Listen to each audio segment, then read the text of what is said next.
Well, I've done it. Only gone and bought a bloody R8 V10 Plus.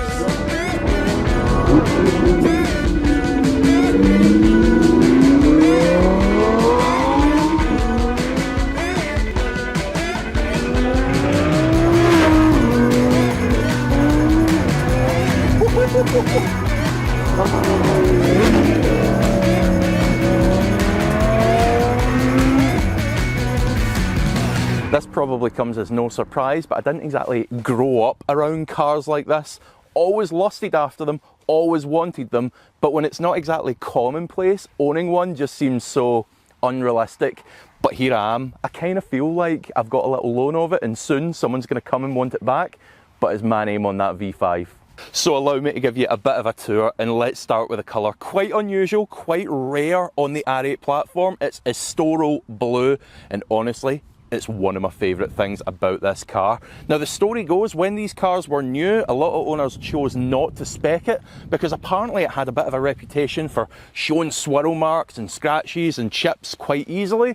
But honestly, this thing is wearing its 30k miles really well. The car is still mint, and honestly, if I was speccing another one of these today, it would be in Estoro Blue. I love it that much. Now, being a Plus, it came with these different dampers on it, so this is actually slightly lower than your standard V10 R8. It's fixed dampers rather than the kind of crappy, unreliable mag ride, which I'm quite happy about. And behind those wheels, you can see the massive carbon ceramic brakes. They bring the stopping power and also the optics as well.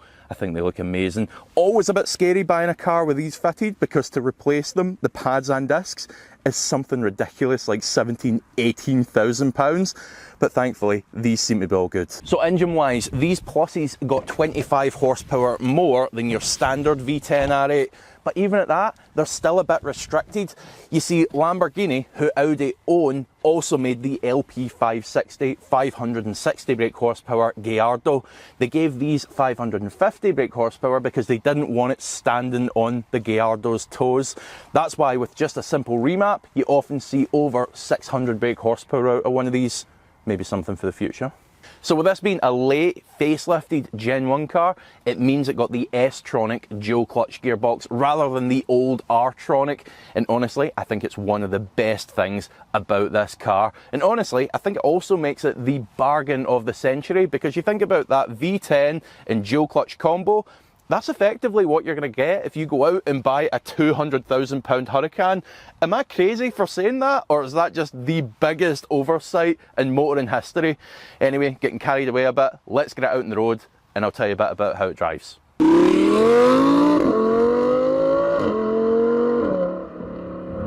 So the first thing you cannot help but notice is just how refined this thing is. When you're not trying to set lap records, it's as compliant as any other Audi. You got this big spacious cabin, you got heated seats, you got the best Bang & Olufsen stereo I've ever heard. Now those of you who've followed the channel for a little while, welcome back by the way, will know my previous car was a Nissan GT-R. Now even the drivetrain in that tended to clunk and rattle and shunt you down the road. In this, there's nothing, just a very amenable waft. And waft it does. At lower RPMs, this engine is silky smooth, which means if you're a bit old and boring, you could quite happily poodle around under 3,000 RPM all day long. But who wants to do that when there's almost 9,000 of them to explore?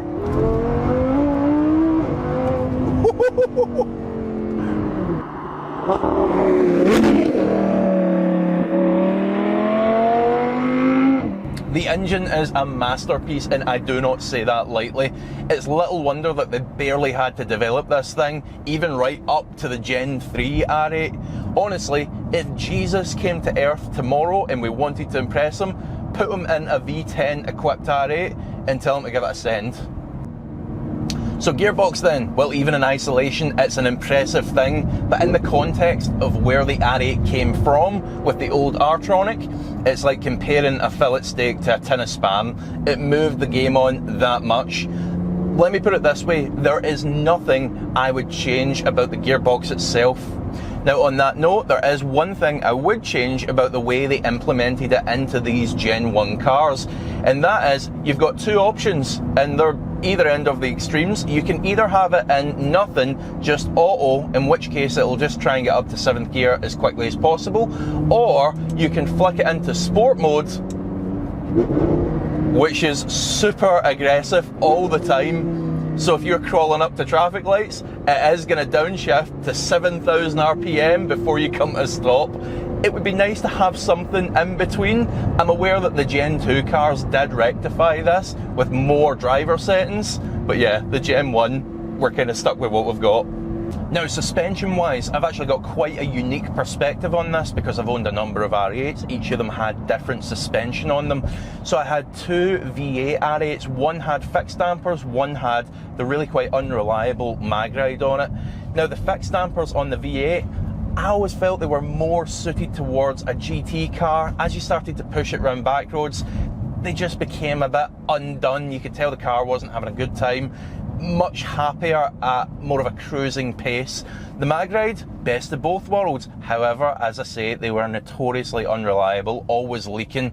So if you are, on that note, looking for an R8, particularly if it's got the mag ride fitted, pull up vehiclescore.co.uk, put the plate of the R8 that you're looking to buy in there, and it'll give you all the good and bad points. Given that the suspension is an MOT failure, it's going to be on there. Also, these guys offer paid HPI reports. Here's 15% off. Use that and make sure you get a good R8 because they can get very, very expensive.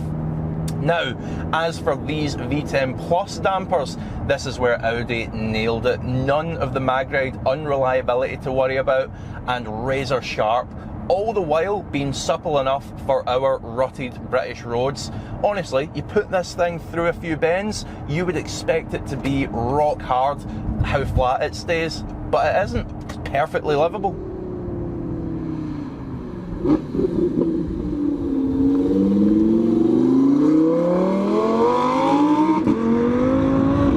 Now, as for the brakes, they're carbon ceramics, so as you probably already expect, they're pretty darn good once they're up to temperature. I'm not going to get anywhere near their performance potential out here on the public roads. What I will comment on though is this is the era where Audi seemed to start perfecting this brake setup.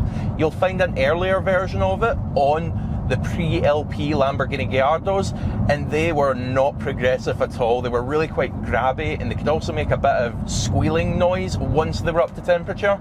On these, they are almost as progressive as a set of steels. They've got more of an initial bite, which takes a bit of getting used to, but very nearly as progressive as a set of standard steel brakes.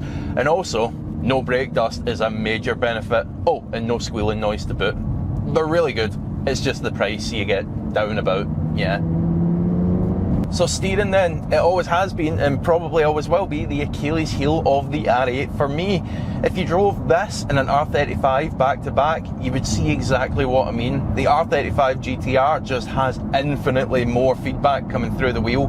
I choose that car especially, by the way, because, well, one, I've got a lot of experience with both cars, and two, it's another relatively large, relatively heavy all-wheel drive car. It's not like I'm trying to compare this to Lotus Elise or anything. I remember reading an article, and it was by a guy who had been involved with the development of the R8, and he did mention the steering as being one of the parts of the car that they wish they could have spent a bit longer on, developed a bit further, but in doing so would have just blown the budget. Now, it's not a reason to avoid one of these cars, but at the same time, it is a bit of a shame because you've got this incredible chassis that would have been able to be exploited just that little bit more with a more communicative steering rack. It is what it is. I'll tell you one thing the R8's got over its Italian counterparts as well, and that's how it's received on the roads.